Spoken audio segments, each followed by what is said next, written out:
एक बार एक बौद्ध भिक्षु भिक्षा लेने एक नगर में गया हुआ था और सारे नगर के लोग उसकी सेवा करना चाहते थे, क्योंकि उस समय बौद्ध भिक्षुओं का बहुत सम्मान था।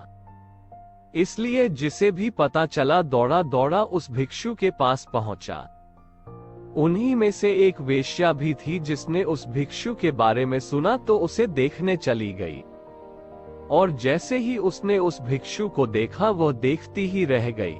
उसने उस भिक्षु के पैर पकड़ लिए और कहा कि मैं एक वेश्या हूँ और कोई भला आदमी मेरे द्वार तक नहीं आता, इसलिए मैं ये चाहती हूँ कि आप मेरे अतिथि बनकर मेरे साथ चलें, ताकि कुछ दिन मैं भी आपकी सेवा कर सकूं। असल में वो वेश्या उस भिक्षु पर आसक्त थी। उसने आगे कहा कि हे महात्मा, मैं भी कुछ धर्म कमाना चाहती हूँ, और ये भी हो सकता है कि मेरे भी मन में कुछ ऐसा भाव आ जाए कि मेरा भी उद्धार हो जाए। सभी नगरवासी उस वेश्या की बात सुन रहे थे, और इससे पहले कि भिक्षु कुछ कह पाता वे बोल पड़े कि तुम क्या कह रही हो? एक बौद्ध भिक्षु तुम्हारे कोठे पर कैसे जा सकता है? इससे तो भिक्षु को पाप लगेगा। नगरवासियों की बात सुन वेश्या ने कहा कि मैं इन्हें अपने पाप को मिटाने के लिए ही अपने साथ चलने को कह रही हूँ। उनकी बातें सुनकर भिक्षु ने कहा कि मैं अपने गुरु बुद्ध से इसकी अनुमति लूंगा, यदि वे कहेंगे तो मैं आपके साथ चलूंगा। ये सुन वेश्या ने कहा कि मैं इंतजार करूंगी। इतना सुनकर नगर के सेठ ने कहा कि हे महात्मा, ये पापी है, आप मेरे साथ चलिए, इसका कोठा आपके जाने लायक नहीं है।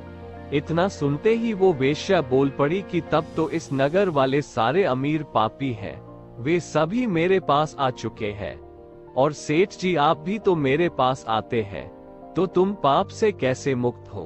तुम भी पापी हो। यदि ये महात्मा मेरा उद्धार करना चाहते हैं तो तुम्हें कोई आपत्ति नहीं होनी चाहिए। नगर का सेठ चुप हो गया और बौद्ध भिक्षु गुरु बुद्ध के पास अनुमति लेने लौट गया। गुरु के पास पहुंचकर उसने अपने साथ हुई घटना के बारे में अपने गुरु को जानकारी दी। गुरु के सभी चेले ये बातें सुन रहे थे और सोच रहे थे कि अब गुरु क्या कहेंगे। कुछ चेले सोच रहे थे कि अनुमति नहीं मिलनी चाहिए, और कुछ ऐसे चेले भी थे जो चाहते थे कि अनुमति मिले, ताकि वे भी कल को किसी ऐसे स्थान पर रहकर कुछ समय बिता सके। गुरु ने सब कुछ सुनकर कहा कि जाओ और उस औरत का भला करो। आज्ञा पाकर भिक्षु लौट गया और कुछ महीने बाद उसी औरत के साथ लौट आया।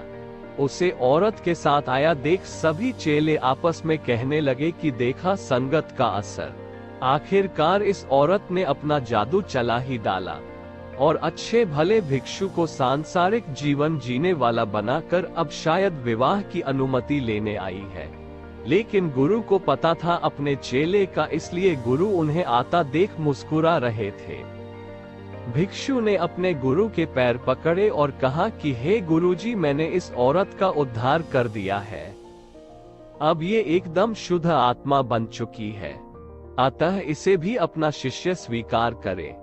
ये सब सुनकर सभी भिक्षु आश्चर्य में पड़ गए कि ये कैसे हुआ।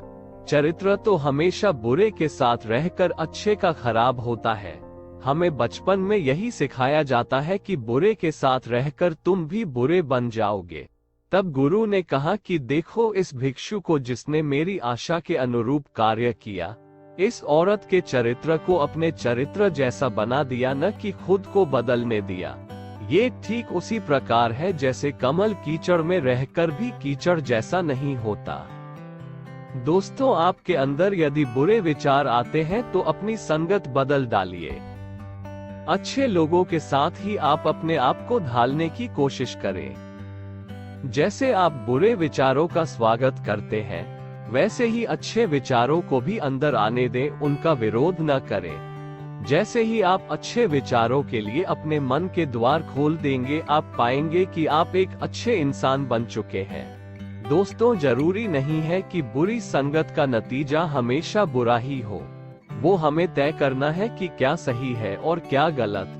जैसे कि साधु महाराज ने एक वैश्या के साथ रहकर उसको सही राह पर चलाना सिखाया। तो दोस्तों, कहानी अच्छी लगी तो लाइक और चैनल पर नए हैं तो सब्सक्राइब जरूर करें। धन्यवाद।